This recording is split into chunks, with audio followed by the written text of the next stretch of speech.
CM Revanth Reddy గారు global summit 2025 works సంబంధించిన preparations అన్నిటిని దగ్గర ఉండి ఇవాళ పరిశీలించారు.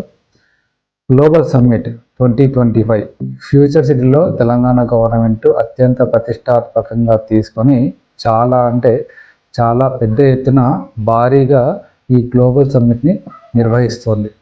3,000 మంది దేశ విదేశాల నుంచి ఫార్చ్యూన్ 500 కంపెనీస్ నుంచి ఇన్వెస్టర్స్ అయితే ఈ గ్లోబల్ సమ్మిట్లో పాల్గొనబోతున్నారు.